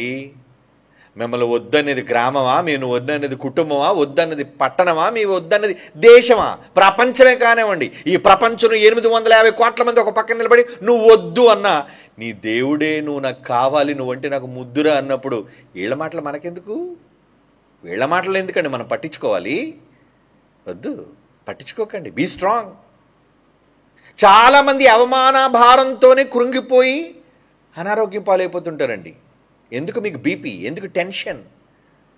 ఏమండి, ఎందుకు మీరు డయాబెటిక్ అయిపోతున్నారు? టెన్షన్లు పడిపోతున్నారు. అమ్మో అమ్మో అమ్మో అమ్మో. దేవుని వాక్యం తెలిసినవాడు చాలా ఆరోగ్యంగా ఉంటాడు. ఏమండి, ఇన్ని సంవత్సరాలు నాకు వచ్చినా, 50 ఏళ్ళు వచ్చినా ఇంకా బీపీ షుగర్ నాకు రాలేదంటే కారణం ఏంటి? నేను బైబిల్ చదివానండి. లోకం అన్న మాటలకి టెన్షన్ పడిపోయి పట్టించేసుకుని అమ్మో ఏదో జరిగిపోద్ది అవమానాలను పట్టించుకునేవాడిని అయితే ఇప్పటికి ఎప్పుడో మీ కళ్ళ ముందే ఏమండి కృంగిపోయి రోగాలతో మంచాన పట్టేవలసి వాడిని. నన్ను నిలబెట్టింది వాక్యం, మిమ్మల్ని కూడా నిలబెట్టేది వాక్యమే. నిలబెడుతుంది ఖచ్చితంగా అది. కానీ మీరు నమ్మాలి, దాన్ని మీరు నమ్మాలి. నమ్ముతారా? నమ్మంటారా? దేవుడు రాసిన ఈ మాటలు ఎంత అద్భుతంగా ఉన్నాయి. చదవండి. మనము కూడా ప్రతి భారమును సులువుగా చిక్కులు పెట్టి పాపమును విడిచిపెట్టి విశ్వాసమునకు కర్తయు దాన్ని కొనసాగించేవాడని యేసు వైపు చూచుచు మన ఎదుట ఉంచబడిన పందెములో ఓపికతో పరిగెత్తుదము. ఆయన యేసుప్రభు తన ఎదుట ఉంచబడిన ఆనందము కొరకై సిలువ ముగించుకున్న తర్వాత ఆయన ఎందులోకి వెళ్ళిపోయాడు తెలుసా అండి? హ్యాపీనెస్, సంతోషం. తన ఎదుట ఉంచబడిన ఆనందము కొరకే అవమానమును నిర్లక్ష్యము పెట్టి, ఏంటి ఇందాక చంపలు గురిగిన వాళ్ళు, పిడిగుద్దులు గుద్దిన వాళ్ళు, అవమానకరంగా మాట్లాడను. రే, వీడు యూదుల రాజటరా, నువ్వు యూదుల రాజు కదా, నువ్వు అనేక మంది బతికించినవాడు కదా, కాపాడినవాడు కదా, నిన్ను నువ్వే కాపాడుకొని సిలువ దిగిపోవచ్చుగా. దొంగోడు కూడా ఆ మాట మాట్లాడుతున్నాడు, కింద ఉన్న వాళ్ళు కూడా అవమానం చేస్తున్నారు. ఏమంటే టైంలో ఎంత ఆవేశం వచ్చేస్తుందండి మనకి. మన చేతిలో శక్తి ఉండి కూడా, మనకు అధికారం ఉండి కూడా నువ్వెందుకు కొరగాని వాడివిరా అంటే ఊరుకుంటారా? ఊరుకోలేవండి. మన దగ్గరున్న శక్తిని వెంటనే ప్రయోగిస్తాం. కానీ యేసుప్రభు ప్రయోగించగలడు. అప్పటికీ చెప్పాడు పిలాతుతో, ఈ క్షణం నేను జస్ట్ ఒక్క కాల్ నా తండ్రికి చేస్తే చాలు, ఏమని? సేనా వ్యూహాలు దిగిపోతాయి. కానీ నేను చెప్పను అలా. ఎందుకంటే ఈ అవమానాన్ని పొందడానికి నేను రెడీ అయిపోయి వచ్చాను నేను. అది ఇక్కడ రాయబడింది చూడండి. ఆయన తన ఎదుట ఉంచబడిన ఆనందము కొరకే అవమానమును నిర్లక్ష్యపెట్టి సిలువను సహించి దేవుని సింహాసనం యొక్క కుడిపార్శ్వమున ఆసీనుడై ఉన్నాడు. కుడిపక్క కూర్చోవాలంటే ఎవడకబడితే రాదా సీటు. దేవుడు కుడిపక్క కూర్చోవాలంటే గాడ్స్ రైట్ హ్యాండ్ అని అర్థం. అప్పుడప్పుడు చూడండి, ఈయన ఎమ్మెల్యే గారి రైట్ హ్యాండ్ అండి, కుడిభుజం అండి, ఈయన సీఎం గారు కుడిభుజం అండి, ఈయన పిఎం గారు కుడిభుజం అండి. ఆ కుడిభుజం అంటే అంత గొప్ప. పిఎం గారి చేతిలో ఏముండదు, కుడిభుజంలోనే ఉంటుంది మొత్తం అంతా. వాడు సంతకం పెట్టమంటే వీడు పెడతాడు, వాడు ఓకే చేస్తే వీడు ఓకే అంటాడు. యేసుప్రభు ఎవరట? దేవుని కుడిభుజం. దేవుని కుడిభుజం అంటే దేవుడు ఏదైనా ఓకే అని ఆమోదించాలంటే నువ్వు యేసుతో చెప్తే చాలు. అందుకే మన విజ్ఞాపనలు విన్నపాలు ఎవరికి చేస్తాం చెప్పండి? యేసుప్రభుకే కదా. యేసుప్రభు ద్వారా తండ్రికి చెప్తాం, ప్రభు నువ్వు కొంచెం రిక్వెస్ట్ చేయి ప్రభు తండ్రికి. ఓకే, నాకు చెప్పారు కదా, వదిలేండి, నేను చూసుకుంటాను. ఎందుకంటే కుడిభుజం, కుడిపార్శ్వమును అంటున్నాడు చూడండి. ఎడంపక్క కూర్చోవచ్చు కదా అంటే మనకు అర్థం అవ్వడానికి ఎందుకు ఆ భాష చెప్పాడు అంటే, కుడిపార్శ్వమును అంటే on the right side of the throne, అంటే కుడి సింహాసనం పక్క కుడి భాగంలో కూర్చున్నాడు. అంటే తండ్రి ఏది చేయాలన్నా ఏనాయన ఏమంటావు కొడుకుని అడుగుతాడు, ఓకే నాన్న. ఏది జరగాలన్నా కొడుకు మాట లేకుండా జరగలేని స్థాయికి ఆయన వెళ్ళిపోయాడు. ఈరోజు ఒకరోజు ఆయన అవమానకరంగా మాట్లాడిందే ఈ లోకం. భూమి మీద ఉన్నప్పుడు యేసుప్రభుని ఎలా చూసింది చెప్పండి? ఏమండి, ఈయన వడ్లవాడు కుమారుడు కదా, అదేనండి, ఎవరితోనూ వెళ్ళిపోయి తిరిగింది కదండి, పెళ్ళికి ముందే కడుపు తెచ్చుకుంది ఎవరు? ఆ మరియమ్మ. ఆ మరియమ్మ పుట్టిన ఆ కుర్రడు ఈ కుర్రడనేంటి? ఎవరు? యేసుప్రభు కోసం. యవ్వన కాలంలో ఆయన గురించి ఎంత అవమానకరంగా మాట్లాడి ఉంటారండి. చాలులే, నువ్వు చెప్పావు కానీ మీ అమ్మ ఎంత గొప్ప పతివ్రతో మాకు తెలుసు. సమాజం అన్న సూటిపోటి మాటలన్నింటినీ ఆయన సహించి ఎదిగి 30 ఏళ్ళు తల్లిదండ్రులకు లోబడుండి చివరికి సిలువ వరకు నమ్మకంగా అవమానాన్ని సైతం సహించి ఓర్చుకొని ప్రాణం ఇచ్చేశాడే. ఎందుకు ఇచ్చాడు తెలుసా? కుడి పక్కనున్న సింహాసనం మీద కూర్చోడానికి. ఇప్పుడు ఎవరు అధికారం అనుకుంటున్నారు? తండ్రిది కాదు అధికారం. తండ్రి ఎవరికి అప్పచెప్పేశాడు అధికారం? ఎవరికి ఇచ్చాడు అధికారం అంతా కూడా? ఆకాశమందు పరలోకమందు గాని, భూమి మీద గాని, భూమి క్రింద గాని, ముల్లోకాలలో ఎవరి అనుమతి కావాలి, ఎవరి నామం కావాలి, ఎవరి అంగీకారం కావాలి అంటే అది యేసుక్రీస్తు వారు మాత్రమే. యేసు ద్వారానే జరగాలి. క్రీస్తు ద్వారా. నిజంగా కొలసీ పత్రిక అంతా చదివితే మొదటి అధ్యాయం అంతా అవి శక్తులైనా, అధికారాలైనా, సింహాసనాలైనా అదంతా యేసు ద్వారానే అంటాడండి. నిజంగా మాటలు చదువుతుంటే ఆహా, ఎంత గొప్ప స్థాయి ఆయనకి ఎందుకు వచ్చింది అంటే, భూమి మీద ప్రతి చిన్నవాడు, పనికిరాని మట్టి స్థాయిలో ఉన్నవాడు కూడా ఆయన అవమానించాడు. ఏమండి? కొలసీ పత్రిక మొదటి అధ్యాయం చూస్తారా? మాట చదువుతారా? 16వ వచనం అండి. కొలసీ పత్రిక మొదటి అధ్యాయం 16వ వచనం చదువుదామా? ఆకాశమందున్నవి, భూమి అందున్నవి, దృశ్యమై కనిపించేవి కావచ్చు, కనిపించనివి కావచ్చు, అవి ఎన్ని సింహాసనాలైనా కావచ్చు, ప్రభుత్వాలైనా కావచ్చు, ప్రధానులైనా కావచ్చు, అధికారాలైనా కావచ్చు, సర్వం, ఎవ్రీథింగ్ అంటాడు చూడండి. సర్వము యేసునందు సృజింపబడిన. టోటల్గానే హ్యాండ్కి ఇచ్చేశాడు. నాయన ఇదిగో టోటల్ పవర్స్ నీ చేతికి ఇస్తున్నాను. సర్వము ఆయన ద్వారా, ఆయనను బట్టి సృజింపబడింది. ఏంటనుకున్నారు యేసుప్రభు గొప్పతనం? ఆయనే సమస్తమునకు ఆధారం. అన్నిటికీ ఆయనే ఆధారమా? అవునండి. అంత గొప్ప శక్తిమంతుడు ఎందుకు ఆ స్థితికి వెళ్ళాడు తెలుసా? అవమానాలకి ఓర్చుకున్నాడు గనుక, తట్టుకున్నాడు గనుక, సహించాడు గనుక వెళ్ళాడు ఆ స్థానానికి. మీకు చూపించాడు మాదిరి. ఇప్పుడు మీరు అవమానం వచ్చిందని ఏమండి? చాలా సందర్భాల్లో అండి, ఈ సమాజం బైబిల్ ఓపెన్ సిటీని నిందించిన సందర్భాల్లో కావచ్చు, నిందలు వేసిన సందర్భాల్లో కావచ్చు, చాలామంది మాతో పాటు నమ్మకంగా ఉన్నవాళ్ళు వదిలి వెళ్ళిపోయారండి. ఎందుకు? అమ్మమ్మ, ఈ అవమానాన్ని మనం తట్టుకోలేమండి, ఈ నిందలు మనం భరించలేమండి. నిందలు భరించలేవా? సహించలేవా? మరి ఇప్పుడు వెళ్ళిన వాళ్ళందరూ మళ్ళీ తిరిగి వస్తున్నారండి. ఆ రోజు వెళ్ళిపోయారు కదా, కానీ మేము అనలేదండి. ఆ రోజు నువ్వు ఎందుకు వదిలి వెళ్ళిపోయావు అనలేదండి. వచ్చిన వాళ్ళు వెల్కమ్, రండి, పర్వాలేదు. ఎందుకంటే మీ మీద మాకు శత్రుత్వం ఏముంది? కష్టాల్లో వదిలి వెళ్ళిపోయారు, ఇప్పుడు ఉన్నత స్థాయిలో ఎదిగాం కాబట్టి తిరిగి వస్తున్నారు. రండి, మేము పొమ్మని కఠినాత్మలు మేము కాము. ఎందుకంటే బైబిల్ చదువుకున్నాం. ఏమండి? ఎంత బాగుందండి ఆ మాట. చూడండి, ఆయన ఎదుట ఉంచబడిన ఆనందము కొరకే అవమానం నిర్లక్ష్య పెట్టి సిలువను సహించి దేవుని సింహాసనం యొక్క కుడిపార్శ్వమున ఆసీనుడై ఉన్నాడు. 3వ వచనం, హెబ్రీ పత్రిక 12:3. మీరును, మనతో చెప్తున్నాడు ఇప్పుడు, మీరును అలసట పడకయు. అలసిపోతున్నారా? మీ ప్రాణములు విసుకక ఉండునట్లు పాపాత్ములు తనకు వ్యతిరేకముగా చేసిన తిరస్కారములను ఓర్చుకొనిన ఆయనను తలంచుకొనిడి. ఒక్కసారి యేసుప్రభుని జ్ఞాపకం చేసుకోండి. ఎవరైనా మిమ్మల్ని తిడుతున్నారు అనుకోండి, మీరు ఎవరిని జ్ఞాపకం చేసుకోవాలా? అమ్మమ్మ, నన్ను అనేస్తున్నారు, అవమానకరంగా మాట్లాడుతున్నారు, నేను సహించలేను, తలెత్తుకోలేను. వద్దు, అలాగ అనుకోకండి. ఒక్కసారి కళ్ళు మూసుకొని వాళ్ళ మాటలు వినకుండా యేసుప్రభుని జ్ఞాపకం చేసుకుని, నా యేసు ఎన్ని అవమానాలు పొందాడు, అలా పొందబట్టే కదా ఈరోజు అంత గొప్ప సింహాసనం మీద కూర్చున్నాడు. నేనే పాటివాడను, నేను పొందాలి, నేను సహించాలి, ఏమండి అని అనుకోవాలి. అపోస్తుల కార్యములు ఆయన వెంబడించిన తరువాత ఆయన మహా విప్లవాన్ని కొనసాగించడానికి బయలుదేరిన అపోస్తలులు వాళ్ళు ఏమంటున్నారు చూడండి. ఎన్ని మాట్లాడారండి, ఎన్ని నిందలు వేశారండి, కొట్టారు, ఇబ్బంది పెట్టారు, సువార్తను అడ్డుకోవడానికి ప్రయత్నం చేశారు. చివరిగా ప్రభుత్వాలే అడ్డుపడ్డాయి వాళ్ళకి. రోమ ప్రభుత్వం అడ్డుపడ్డం అంటే చిన్న విషయం కాదండి. ఈరోజు దేశంలో రాజ్యాంగం ఉండబట్టి మనం చెప్పగలుగుతున్నాం, కానీ రాజ్యాంగం లేకపోతే ఏదో బైబిల్ పట్టుకొని చూద్దాం, మనల్ని పట్టుకొనిస్తారా, చెప్పనిస్తారా? కానీ ఆ రోజు ఇలాంటి అనుకూల పరిస్థితులు లేవండి. అపోస్తుల కార్యాలు 5వ అధ్యాయం 40, 41, 42 ఏమంటున్నారు చూడండి. అపోస్తులు వారు అతని మాటకు సమ్మతించి అపోస్తులను పిలిపించి కొట్టించి యేసునామమును బట్టి బోధింపకూడదని వారికి ఆజ్ఞాపించి పొండరా ఇంకా అని విడుదల చేస్తే దెబ్బలు తిని వాళ్ళు బయటకు వచ్చి ఏం చేస్తున్నారట, ఆ నామము కొరకు, యేసుక్రీస్తును నమ్మినందుకు ఆ నామము కొరకు అవమానము పొందుటకు పాత్రులం. అవమానం అన్నవ్వండి, పడదామండి, అన్నవ్వండి, పడదాం.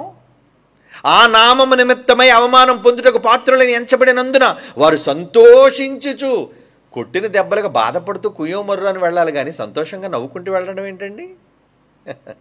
దెబ్బలు తిని కూడా ఎవడైనా కొట్టిన తర్వాత మిమ్మల్ని చూసి నవ్వుతున్నాడు అనుకోండి, మీకు మండిపోదు? ఎలా ఉంటుందండి మీకు?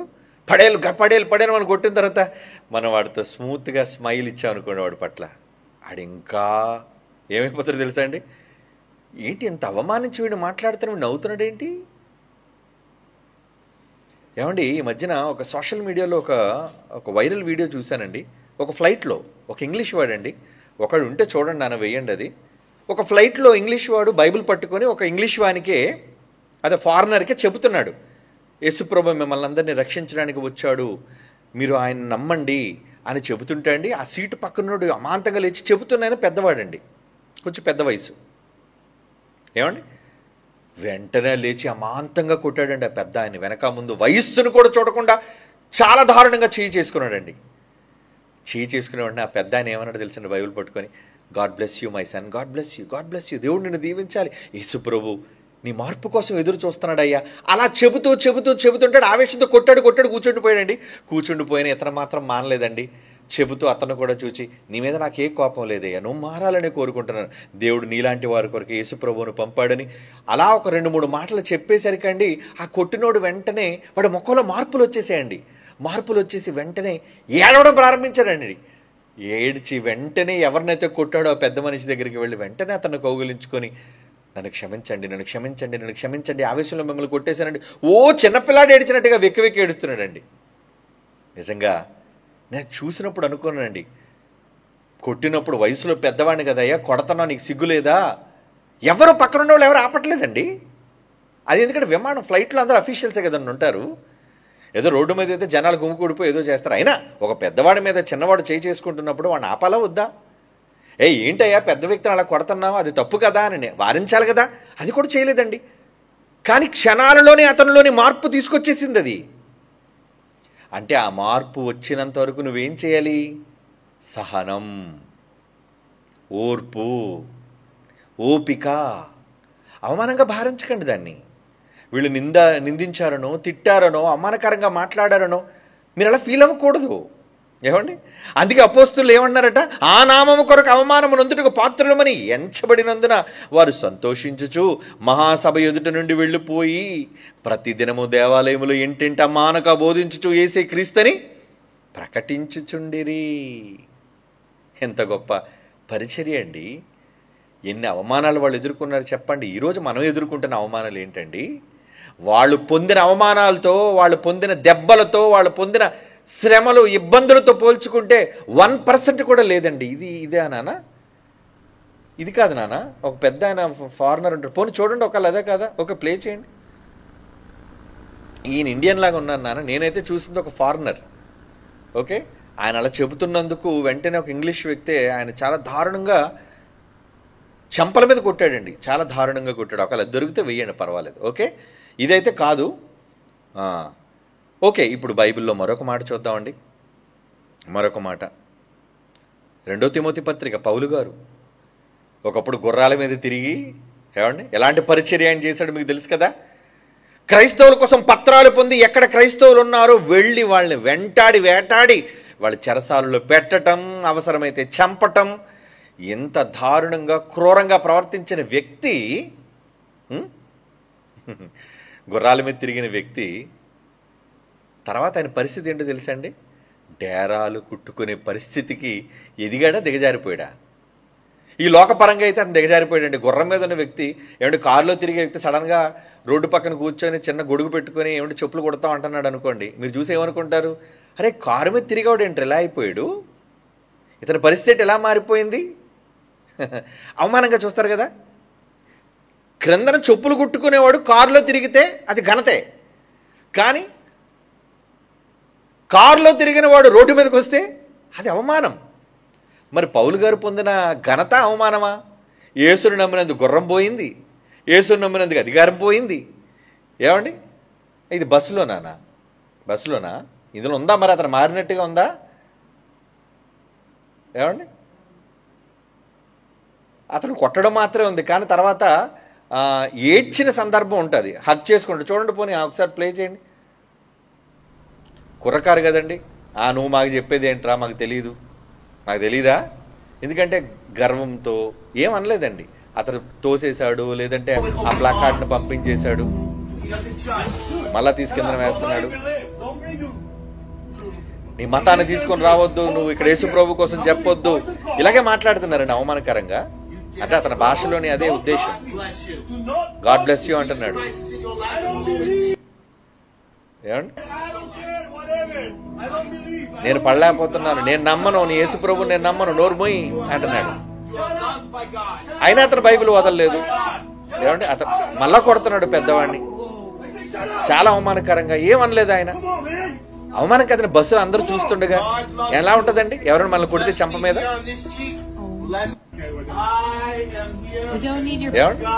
జరక్క కండలతో ఉన్నాడు కదండి, యవనంలో ఉన్నాడు. నన్ను ఆపేది ఎవడలే, నన్ను అడిగేది ఎవడలే. ఈ చెంపక మీద కొట్టు, ఈ చెంప మీద కొట్టాడు ఆ పెద్ద ఆయన, తండ్రి వయసు కదండి. ఏముంది కోపం? ఇప్పుడు యేసుప్రభు మాట చూడండి, అదిగోండి మళ్ళీ అతను నెత్తి మీద చేసాడు. దేవుడిని నమ్ముతున్నాడు, నువ్వు నమ్మాలి, ప్రభువుని నువ్వు నమ్మాలి. ఆయన ప్రేమించే వ్యక్తి, నీ జీవితాన్ని సరిచేస్తాడు. ఆయన చాలా మంచివాడు. ఎందుకంటే వాళ్ళు కొన్ని ఇబ్బందులు ఉంటాయి. ఏమండి తర్వాత ఏమవుతున్నాడు చూడండి. అతను ఈరోజు మనం అంతా బ్రతుకుతున్నాం అంటే ఆ దేవుని వల్లే మనం బ్రతుకుతున్నాం. చెప్తున్నాడు, వాక్యాన్ని చెబుతున్నాడు. అలా వాక్యాన్ని చెబుతున్నప్పుడు ఏమండి పరివర్తన అంటారు దాన్ని, పరివర్తన. అవమానాన్ని అవమానకరంగా భావించకుండా ఉంటే అవమానం తర్వాత బహుమానం ఉంటుంది ఒకటి. అది కేవలం వ్యక్తుల దగ్గర దొరికే బహుమానం మాత్రమే కాదండి. ఏడుస్తున్నాడండి. ఏమండి పెద్ద ఆయన కొట్టాను, ఏమండి ఉంచండిరా, నామం చూపిస్తారంటారా?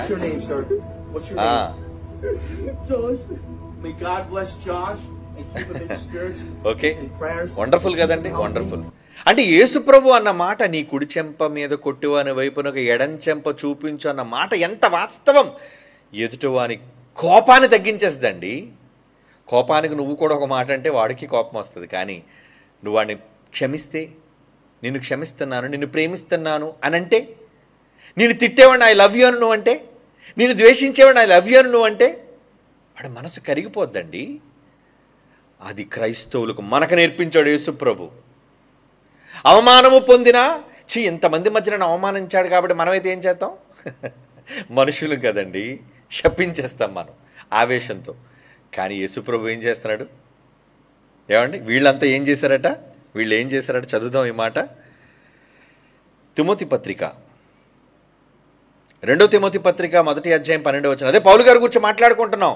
గుర్రాల మీద తిరిగిన వ్యక్తి గుర్రాన్ని వదిలేసుకొని అతనితో పాటు సహచరులైన వాళ్ళు వచ్చి పౌలు గారు డేరాలు కొట్టడం, సూదులతో కుట్టుకోవడం చూశారనుకోండి. పౌలు ఏంట్రా, నువ్వు స్నేహితులు అనుకోండి, ఏంట్రా గుర్రాల మీద తిరిగే నువ్వు, అధికార పత్రాలు ప్రధాన యాజకుల దగ్గర పొందిన నువ్వు ఏంట్రా వీధుల్లో ఇలాగా కుట్టుకోవటం ఏంట్రా డేరాలు, నీకు సిగ్గుగా లేదా? ఎందుకురా ఈ జీవితం, ఎందుకురా యేసుప్రభు వచ్చే రా అని స్నేహితులు పిలవరా? తన వాళ్ళు పిలవరా? తన తోటి వర్కర్స్ అని పిలవరా? తనతోటి పనిచేసేవాళ్ళ తను రమ్మని రా. ఆయన ఏమంటాడు? ఆయన నాకు క్రీస్తు విషయమైన నిందే నాకు గొప్పది. ఏమండి ఇదేనండి, ఇదే ఏమండి, ఇదే మనం అందరం పాపులమే.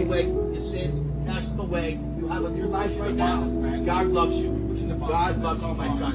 God loves you, my son. God loves you, my son. What the? God loves you. God will love you always. ఆడ ముక్కుకు పోగులు చూడండి, వాడి చేతిలోని పచ్చబొట్లు చూడండి. ఏమండి నవ్వు వచ్చింది. God believes in you. God believes in you. God is there for you. You are loved by God. There's nothing you can do to take that away. Do you understand that? కొంచెం ముందు తీసుకెళ్ళండి పర్లేదు. వెంటనే ఇంకా తర్వాత జరిగింది ఏంటి? You're okay, my son. మార్పు God will be in your life. అది అవమానంగా భావించకూడదు. ఏమండి కనుక అవమానం తర్వాత కలిగే గొప్ప బహుమానాన్ని గురించి మనం ఆలోచించాలి. అదే పౌలు గారు చెప్తున్నారు చూడండి. 2 తిమోతి పత్రిక 1వ అధ్యాయం 12వ వచనం, ఆ హేతువు చేత ఈ శ్రమలను అనుభవించుచున్నాను గాని నేను నమ్మిన వానిని ఎరుగుదును గనుక సిగ్గుపడను. నాకెందుకు అవమానం? నేను ఆయనకు అప్పగించిన దానిని రాబోచున్న ఆ దినము వరకు ఆయన కాపాడగలడని రూఢిగా నమ్ముకొనుచున్నాను. ఎంత గొప్ప ఆదరణతో కూడిన మాటలు చెబుతున్నారండి అవమానాన్ని పొందిన వాళ్ళు. 1 దశలోనిక పత్రిక 2వ అధ్యాయం 1-2 వచనాలు చూడండి ప్రియులారా.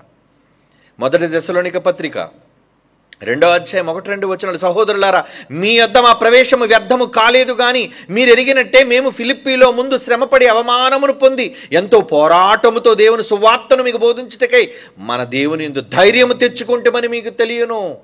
సువార్త ప్రకటించడానికి ముందు ఏంటంటే ఫిలిప్పీలో మేము ముందు శ్రమపడి అవమానము పొంది, ఫిలిప్పీ ఆ సంఘం, ఆ ఫిలిప్పీ అనే పట్టణంలో, ఆ ఫిలిప్పీ అనే ప్రాంతంలో సువార్తను ప్రకటించడానికి అవమానం పొందాడు పౌలు. కానీ తర్వాత ఫిలిప్పీలో ఎలాంటి వాళ్ళు దొరికారండి? క్లెమెంతుతోనూ ఇతర సహకారులతోనూ ఆ స్త్రీలు పనిచేసిన వారు కనుక వాళ్ళ పేర్లు జీవగ్రంథమందు వ్రాయబడి ఉన్నవని ఆ ఫిలిప్పీ పత్రికలోనే కదండి చెబుతున్నాడు. అంటే ఫిలిప్పీ సంఘం మారిందా? ఫిలిప్పీలోని అనేక మంది క్రైస్తవులు మారారా? మారుతారు. నువ్వు చెప్పాలి కదా, నువ్వు అవమానాన్ని సహించాలి కదా, బాధను భరించాలి కదా, ఓర్చుకోవాలి కదా. నిందను ఏం చేయాలి? నిందను ఓర్పుతో భరించు నిందలన్నిటినీ. నీ దేవుని వైపే నువ్వు చూడు.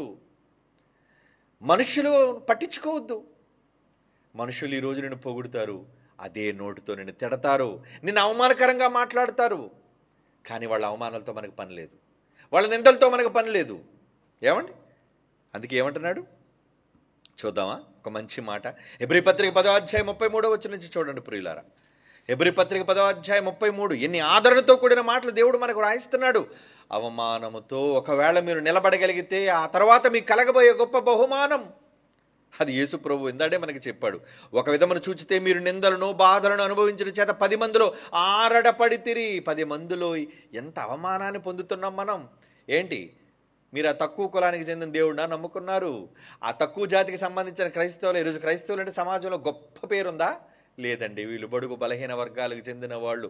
అందుకే కదా ఈరోజు ఉన్నతమైన కులాలు ఉన్నాయని చెప్పుకుని ఉన్నత కులాల నుంచి మారిన వాళ్ళు కూడా వాళ్ళ పేర్లు వెనకాతలు ఎందుకు కులాన్ని తగిలించుకున్నారు? మేము తక్కువ వాళ్ళం కాదు, తక్కువ జాతి వాళ్ళం కాదు, మేము తక్కువ జాతి వాళ్ళుగా దేవుడిని నమ్మిన వాళ్ళం కాదు, మా కులం గొప్పదే. సిగ్గులేని వాళ్ళు. ఏమండి క్రైస్తవుడు అంటేనే ఆ పేరును బట్టి నీకు మహిమ, ఆ పేరును బట్టే నువ్వు సంతోషించాలి, ఆనందించాలి. అదే అంటున్నాడండి ఇక్కడ. ఏమని? ఒక విధము చూస్తే మీరు నిందలను బాధలను అనుభవించుట చేత. అంటే హెబ్రీలు అయిన వాళ్ళు అనేక మంది ఆ ప్రాంతంలో ఉన్న వాళ్ళు ప్రభువు కోసం నిందలు అనుభవించారట, బాధలు అనుభవించారట. 10 మందిలో చాలా ఇబ్బంది పడ్డారట. మరి ఒక విధమును చూచితే వాటిని అనుభవించిన వారితో పాలివారైరి. ఎలా అనగా మీరు ఖైదులో ఉన్నవారిని కరుణించి. ఏమండి ఖైదులో ఉన్నవారిని కరుణించి మీకు మరి శ్రేష్టమైనది స్థిరమైనది స్వాస్థ్యం ఉన్నదని ఎరిగి మీ ఆస్తి కోల్పోవట కూడా సంతోషముగా ఒప్పుకుంటుంది. అబ్బా వాళ్ళ ఆస్తిని ఇచ్చేయాలనుకున్నారండి. ఎవరిని? ఎవరి కోసం? ఏంటి ఆ పౌలు అరెస్ట్ అయ్యాడు కదా, జైల్లో ఉన్నాడు, అతని దగ్గరికి, అతని కోసం నువ్వు డబ్బులు ఖర్చు పెడుతున్నావు. వాళ్ళకి మంచి పేరు లేదండి, వాళ్ళు చెడ్డవాళ్ళటండి. వాళ్ళకా నువ్వు ఖర్చు పెడుతున్నావు, వాళ్ళకా నువ్వు డబ్బు ఇస్తున్నావు, ఆ సంఘానికా నువ్వు వెళుతున్నావు. ఈరోజు అలాగే కదండి అవమానకరంగా మాట్లాడతారు. మాట్లాడినివ్వండి. ఎలా అనగా మీరు ఖైదులో ఉన్న వారిని కరుణించి. ఏంటి ఖైదులు ఉన్న వాళ్ళందరి కోసం మీరు ఏమిటి జైలుకి వెళ్ళాడు అని ఎవరైనా అన్నారు అనుకోండి, మీరు మంచిగా చూస్తారా? ఖైదులు ఉన్నోళ్ళని, జైలుకి వెళ్ళిన వాళ్ళు మంచిగా చూస్తారండి. వీడు ఏ తప్పు చేసి జైలుకి పోయాడు, వీడు ఎంత నేరంగాడే జైలుకి పోయాడు, ఈరోజు మనకున్న చట్టాల్లో ఉన్న దౌర్భాగ్య పరిస్థితి ఏంటో తెలుసండి, నేరం నిరూపణ కాకముందే ముందు జైల్లో పంపించేస్తారు. ఆ తర్వాత ఎప్పుడో 2 సంవత్సరాల తర్వాత 3 సంవత్సరాల తర్వాత నిర్దోషి అని ప్రకటిస్తారు. మరి ఇంతకాలం ఎందుకు జైల్లో పెట్టావు? నన్ను అడిగితే ఎవరినైనా సరే జైల్లో ఎప్పుడు పెట్టాలో తెలుసా? వాడి మీద పడిన నింద శిక్ష ప్రూవ్ అయిన తర్వాతే జైల్లోకి వాడిని పంపాలి. ఏ మనిషి అయినా సరే, స్త్రీ అయినా పురుషుడైనా అంతే కదా. నేరం నిరూపించబడిన తర్వాత కదా జైల్లో పెట్టాలి ఎవరినైనా, ఏమండి? కానీ ముందు జడ్జి ఏమంటాడు? ముందు రిమాండ్ అంటాడు అంతే. నేరం ఆరోపించబడి ముందు జడ్జి గారి దగ్గర తీసుకెళ్ళమని జడ్జి ఏమంటాడు? నీకు 14 రోజులు రిమాండ్ విధించడమైనది, జైలుకి వెళ్ళిపోవడమే. అలా చెయ్యని నేరానికి కూడా జైలుకు వెళ్ళిన వాళ్ళు ఎంతోమంది ఉంటే, అలా వెళ్ళిన వాళ్ళు భక్తులైన వాళ్ళు ఉంటే, మీరు ఖైదులో ఉన్న వారిని కూడా కరుణించి మీకు మరి శ్రేష్టమైనది స్థిరమైన స్వాస్థ్యం ఉన్నదని ఎరిగి రాబోయే బహుమానం, మీరు పొందబోయే లోకం, మీరు అనుభవించబోయే సంతోషం ఉన్నదని ఎరిగి మీ ఆస్తి కోల్పోటుకు సంతోషంగా ఒప్పుకుంటారు. ఆస్తిని పెట్టుబడిగా పెట్టారటండి. దేనికోసం ఖర్చు పెట్టారు వాళ్ళు ధనాన్ని? దేనికోసం? దేవుని కోసం, కలగబోయే బహుమానం కోసం. మీ ఆస్తి కోల్పోటుకు సంతోషంగా ఒప్పుకుంటారు. కాబట్టి మీకు ధైర్యమును విడిచిపెట్టకుడి, దానికి ప్రతిఫలముగా గొప్ప బహుమానము కలుగును. కావాలా మీకు బహుమానం? అయితే నిందించే లోకానికి అస్సలు భయపడకండి. లోకం ఏదో అంటుందని అస్సలు డోంట్ కేర్. ఏమిటి వీళ్ళు ఏమనంటారండి, వాళ్ళు ఏమనంటారండి, వాళ్ళు ఎన్ని మాటలు అంటారండి, వీళ్ళు ఎన్ని మాటలు, ఎవడెన్ని మాటలు అనుకుంటే మనకెందుకు? మన దేవుని దగ్గర యథార్థవంతులుగా మనం నిలబడితే చాలు. అవునండి, అదే అంటున్నాడు 35వ వచనం. కాబట్టి మీరు ధైర్యమును విడిచిపెట్టకుడి. ఊరకనే బలహీనపడిపోయి అయ్యో లోకం అంతా నన్ను అవమానిస్తుంది, చెడ్డవాడిని అయిపోయాను, నేరం ఆరోపించబడింది, ఇంక నేను బతకను, ఊరేసేసుకుంటాడు. చాలామంది ప్రాణాలు తీసేసుకుంటారండి అవమానం భరించలేక. వద్దు, తప్పుడు పనులు చేయకండి, అలా సహించండి.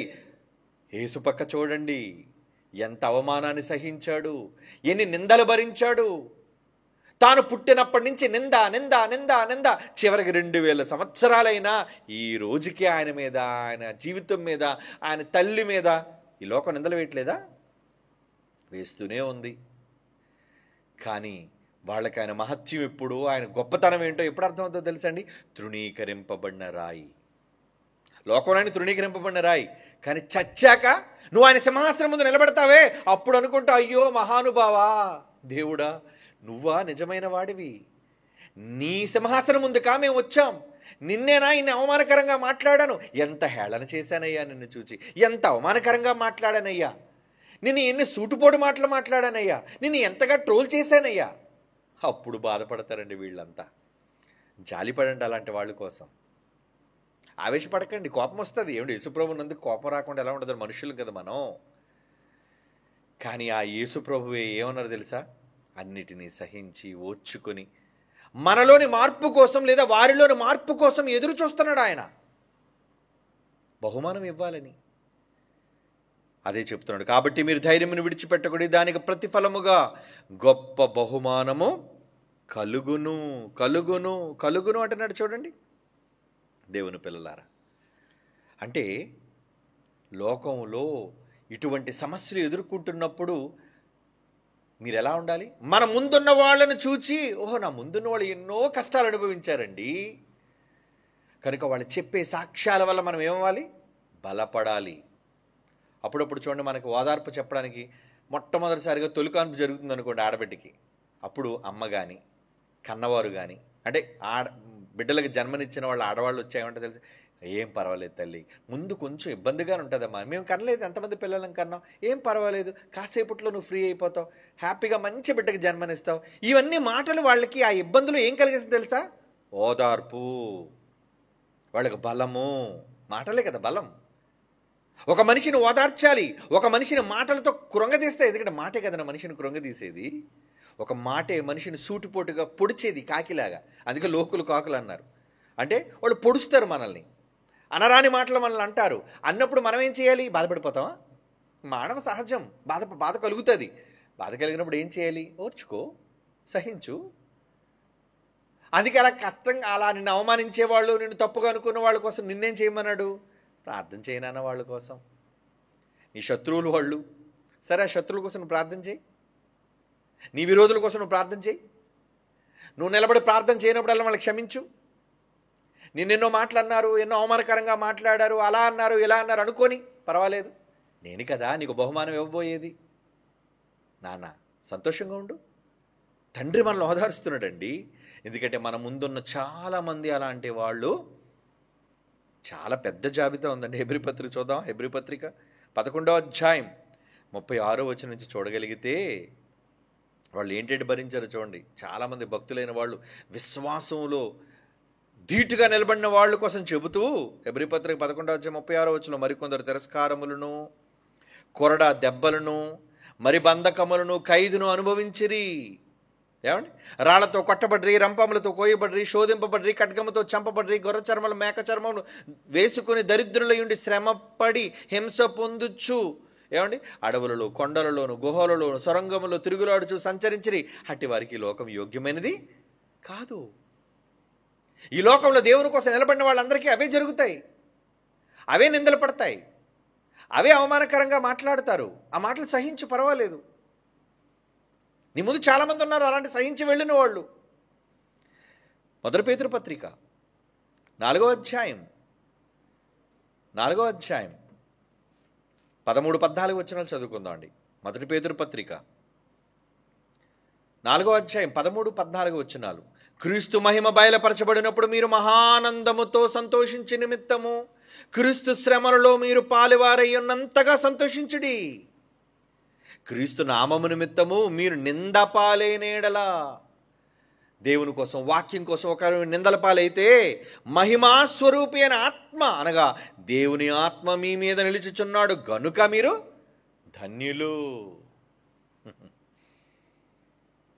ఒకవాడు ఎవడన్నా మిమ్మల్ని ట్రోల్ చేస్తే దేవుడు ఆత్మ నా మీద ఉందన్నమాట. ఏమండి? అలాగే నువ్వు పిచ్చి వేషాలు ట్రోల్ చేయడం కాదు. ఈరోజు చాలామంది క్రైస్తవులు ఊరకనే ట్రోలింగ్ చేస్తున్నారు. ఎందుకు? నువ్వు కాలెత్తు ఉష్యను ఉఫ్ఫను ఊది ఆత్మ పోతుంది, రోగాలు పోతున్నాయి, ఆ ట్రోలింగ్ కోసం కాదు. నువ్వు యథార్థంగా సత్యాన్ని మాట్లాడుతున్నా నేను ట్రోల్ చేయబడుతున్నావు అనుకో, నిజాన్ని చెబుతున్నా నువ్వు ట్రోల్ చేయబడుతున్నావు అనుకో, అప్పుడు నువ్వేం చేయాలి?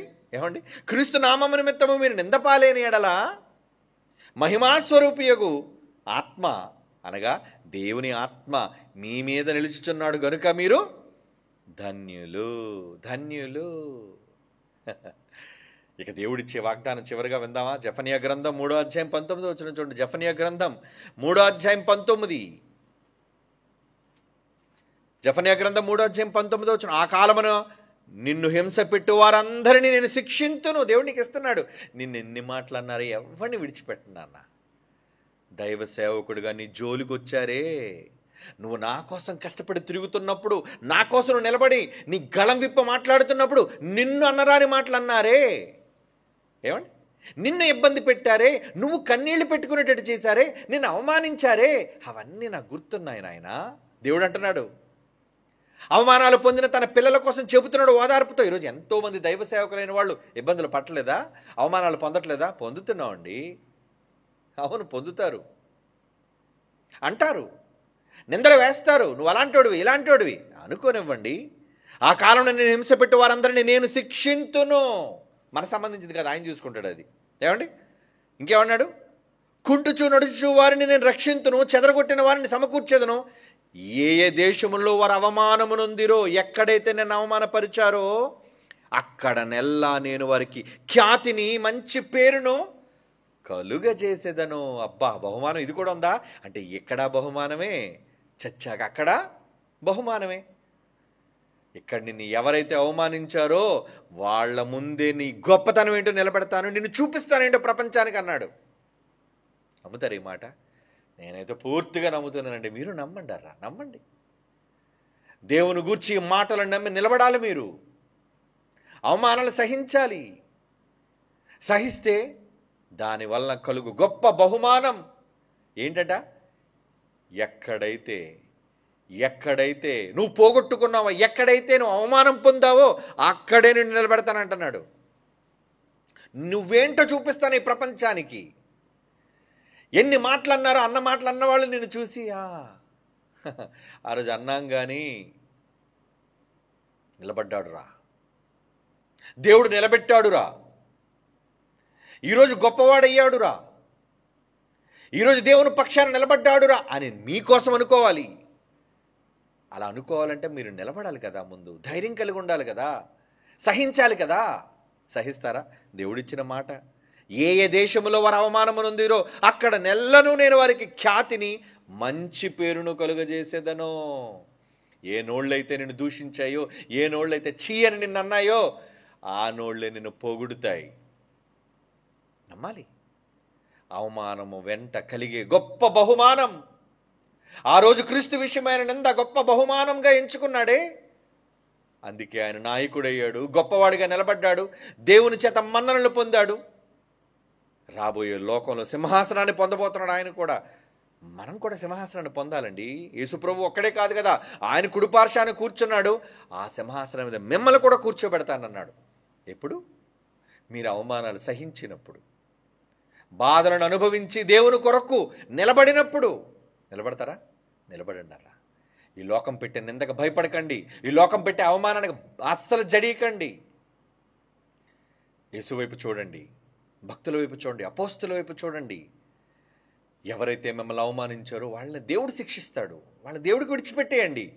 మీరు మాత్రం మీరు పట్టుకున్న సత్యాన్ని, మార్గాన్ని అస్సలు విడిచిపెట్టకండి.